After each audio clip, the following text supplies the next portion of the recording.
तो तिहाड़ जेल का एक्सपीरियंस कैसा था? यार वो तिहाड़ वो जेल बड़ी मजेदार स्टोरी है, उसको प्लीज अच्छे अलग से ही एक्सप्लेन करना। अलग ही था यार। मतलब मैं हाँ। ना पहले तो जब मेरी पोस्टिंग पहली पोस्टिंग वहीं पे हुई, हम्म।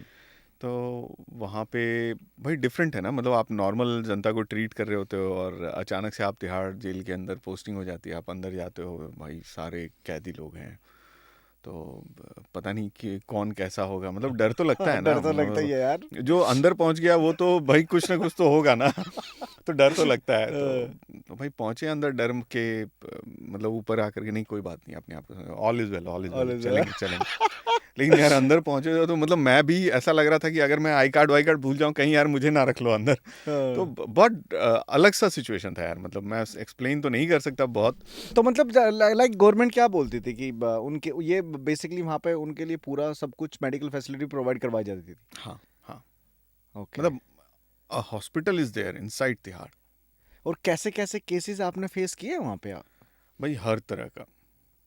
मतलब लड़ाई भी खूब होती होगी जेल में। लड़ाई भी होती है, आपस में वो हम्म। लड़ भी लेते हैं, दो गैंग वार भी हो जाती है कभी कभी। हम्म।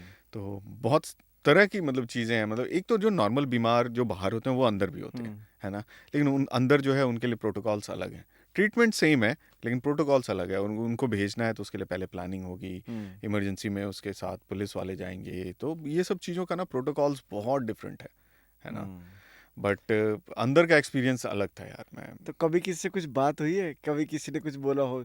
जैसे होता है ना, जैसे हम तो चलो नॉर्मल इंसान है, डॉक्टर के पास जा रहे तो हाँ अपना बात कर ली, या कुछ अलग वे में बात करना या यार, कुछ। बहुत बार ऐसा होता है कि उनसे थोड़ी हीटेड टॉक भी होती थी अच्छा। उनके हिसाब से। सी वो आते थे, उनका डिमांड होता था, अगर वो अनलॉफुल लगता था तो हम मना करते थे, हम्म। क्योंकि हमें वहाँ पे इसलिए रखा गया था सो दैट कि हम ना चेक बैलेंस कर सकें कि हम्म। कुछ गलत तो नहीं कर रहे हैं वो। और सब लोगों का अलग अलग मतलब डिमांड होता था यार। किसी को कुछ के लिए बाहर जाना है, किसी को कुछ के लिए। उनका मेन इंटेंशन होता था कि हाँ मुझे बाहर भेजो, मुझे बाहर भेजो। यार हर किसी को भेज नहीं सकते, जिसको रिक्वायरमेंट है उसी को भेजेंगे। अब मान लो यार उसको नहीं भेजा मैंने, तो वो गुस्सा तो होगा। सही अब भाई बात है। उसके गुस्से का कारण कौन, तो मैं। हम्म। तो वो गुस्सा करता था भाई। तो डर भी लगता था कि यार देखो मैं, मेरे बस का नहीं है, तुम्हें दिक्कत नहीं है, तुम दवाई खाने के बाद ठीक हो जाओगे, तुम खा लो यहीं ठीक हो जाओगे। लेकिन वो मानने को तैयार नहीं, क्योंकि उसका इंटेंशन अलग होता था बाहर जाकर, हम्म। है ना। तो कई बार यार थोड़ा डिफिकल्ट सिचुएशन भी फेस करना पड़ा कि मतलब उससे हीटेड आर्गूमेंट्स भी हुए। लेकिन हाँ ठीक है, एडमिनिस्ट्रेशन वहाँ पे फिर आता है बीच में और वो हेल्प करते हैं फिर। कभी ऐसा नहीं हुआ कि किसी ने बदमाश ने बोला तू बाहर निकल, मैं बताऊंगा तेरे हाँ को? भाई बोलते ही है, हैं? तो बाहर निकल तुझे तो डर नहीं बताऊंगा। लगता था डर भाई? लगता था यार। हम्म। फिर हम बोलते थे अपने एडमिनिस्ट्रेशन में, फिर हाँ। सुप्रिटेंडेंट को बताते थे कि हाँ ऐसे ऐसे धमकी दे रहा है। तो वो फिर समझाते थे कि भाई वो कुछ नहीं करेगा, मैं जाके देखता हूँ। हम्म। तो एडमिनिस्ट्रेशन का बेसिकली काम ही यही होता था कि उस इन चीज़ों को ना वो सब मतलब आराम से दबा के रखते थे। और हमारा काम होता था कि जो अननेसेसरी बाहर का रेफरल हो रहा होता था, जो कि ज़रूरत नहीं है। सी उनका इंटेंशन यही होता था कि मुझे बाहर भेजो, मुझे बाहर भेजो, जो हम्म। मेन मोटो होता था। चाहे वो किसी भी कारणवश हो, चाहे वो बाहर मिलना हो, नशा करना हो, या जो कुछ भी कर लो, है ना। बहुत तरह की चीज़ें हैं। तो और हमें रोकना होता था कि नहीं ये ठीक नहीं लग रहा है मुझे, तो इसे नहीं भेज सकते। कभी जेल में कोई ऐसा बेकसूर कैदी भी टकराया है? यार ये तो बड़ा मतलब जो मैं अगर मतलब थोड़ा सा ऑफ द ये रिकॉर्ड बोलूं, तो जो आता था वो सब यही बोलता था, मुझे तो बेवजह ही फंसा दिया गया है। अच्छा। हाँ, मैंने पहला मतलब फर्स्ट मेडिकल एग्जामिनेशन को मुलाइजा बोलते हैं वहाँ पे। मुलायजा। हाँ। हाँ। तो मुलाइजा में आज तक जितने लोगों का भी किया, उसमें से किसी ने नहीं बोला कि हाँ मैंने जो भी क्राइम कर दिया है हम्म। वो क्राइम करके आया हूँ। सब बोलते मुझे गलत ही फंसा दिया गया। अब उसमें कितनी सच्चाई है ये तो मुझे भी नहीं पता। मैं तो बस एक बता रहा हूँ कि मेरा एक्सपीरियंस था कि किसी ने नहीं बोला कि हाँ मैंने ये क्राइम करके तब मैं अंदर आ रहा हूँ। सही बात है। भाई, लाइफ के बारे में थोड़ा बताओ कि आज की जो जनरेशन है, हम्म ठीक है, उनकी मेंटल हेल्थ।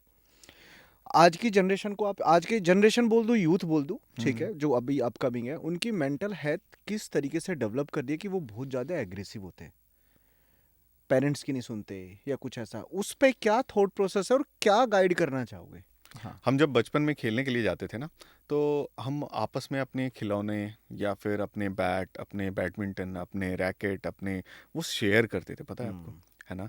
आज जो है ना वो ना बच्चों में बाहर जाकर के खेलने वाली जो प्रवृत्ति है ना वो बिल्कुल भी नहीं है। बट ऐसा क्यों है, मैं ये इसलिए पूछना क्योंकि चाह रहा हूँ। हमारे पास ना, आप देखो उनको एक मोबाइल दे दो हाथ में, उनको किसी और चीज़ की ज़रूरत नहीं है। हम्म। आप क्यों सोशल होते हैं? आप एक दूसरे से, मान लो मेरा लगाव परम से है तो क्यों है यार? हम साथ में ट्रैवल किए, हम साथ में मिलते हैं, हम साथ में बैठते हैं, हम बातें करते हैं, हम सिर्फ मोबाइल नहीं देखते हैं उस समय, है ना? करेक्ट, हाँ। हम इन चीज़ों से ओवर एंड अबव है ना, मतलब हम बैठ करके आपस में एक कनेक्शन है, तो वो कब डेवलप होगा? जब आप अपना टाइम एक दूसरे के साथ बिता रहे होते हो, है ना? तो मुझे लगता है कि आज के डेट में ना social media, mobile, laptop, gaming, ये सब चीज़ों को छोड़ करके अगर बच्चे बाहर जा करके खेलें एक दूसरे से, तो मेरे ख्याल से ये सब चीज़ें आप अचानक ही, मतलब आप देखोगे ना कि सडन उसमें रिडक्शन आएगा।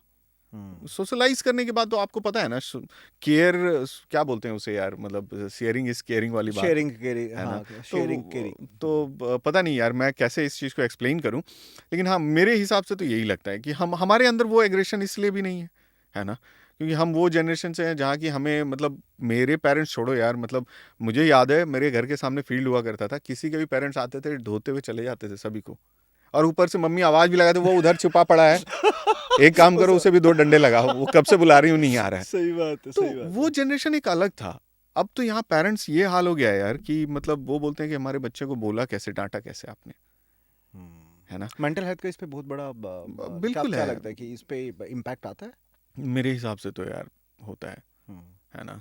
तो हम, पता नहीं यार हम किस जनरेशन में जा रहे हैं जहाँ की मेरे लिए एक छोटी सी इंस्ट्रूमेंट इतनी इम्पॉर्टेंट है कि मैं इसी को लेकर के बैठा हुआ हूँ। मेरे लिए गेम भी है तो मोबाइल में गेम खेल रहे हैं, लैपटॉप पे गेम खेल रहे हैं, या अपने टैब पे गेम खेल रहे हैं, उसी से सारा कुछ हो जा रहा है। And how to improve your mental health?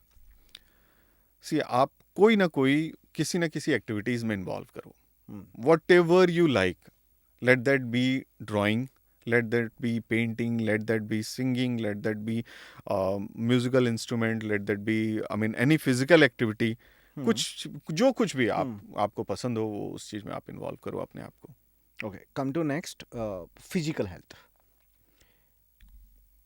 Physical health को अगर मैं अपने टाइम से कंपेयर करूं, तो मुझे लगता है अगर मेरे टाइम पे 100% होती होगी, वो आज पता नहीं कितनी 20% परसेंट है। या हाँ, 10% ही रह गई है। बिल्कुल बिल्कुल। उस See, पे क्या थॉट प्रोसेस है आपका? पहले आप स्टार्ट करें तो हमारे डे टू डे लाइफ की रूटीन में बताऊं तो सुबह उठता हूं, मॉर्निंग में ब्रेकफास्ट करके घर से निकला, कभी नहीं भी किया है ना, जल्दी में रहा, लेट से उठा तो ब्रेकफास्ट किया, नीचे गाड़ी में बैठा हॉस्पिटल, है ना, हॉस्पिटल से निकला गाड़ी में बैठा वापस घर। कहाँ है फिजिकल एक्टिविटी? है कहाँ? कहाँ पे है? कुछ भी नहीं, है ना? या तो आप जिम में जाओ, आपने एक शेड्यूल बना रखा है कि नहीं हर दिन शाम में जिम जाना है, अगर आपका टाइम अलाउ करता है तो, और मेरे जैसा अगर 3 शिफ्ट में काम कर रहे हो, मॉर्निंग इवनिंग नाइट, तो फिर तो पॉसिबल नहीं है। अगर किसी की शेड्यूल आपके जैसा हो, तो वो अपनी फिजिकल हेल्थ को किस तरीके से एक्टिव रखे? देखिए, सबसे पहले तो मन से आपको एक टाइम निकालना पड़ेगा, तीनों शिफ्ट में अगर आप चाहो तो निकाल सकते हो, है ना? अगर आपने सोच लिया कि नहीं मुझे चाहे वो है वो 1000 स्टेप्स चलना ही है ना, चाहे वो 20 मिनट्स के ब्रिस्क वॉकिंग में हो या किसी भी तरह के में हो, जैसे भी करके मुझे करना ही करना है, तो वो आप कर लोगे, है ना? चाहे आप सुबह निकालो टाइम, मॉर्निंग शिफ्ट है तो आप शाम में निकालो, इवनिंग शिफ्ट है तो मॉर्निंग में उठ करके निकालो, है ना?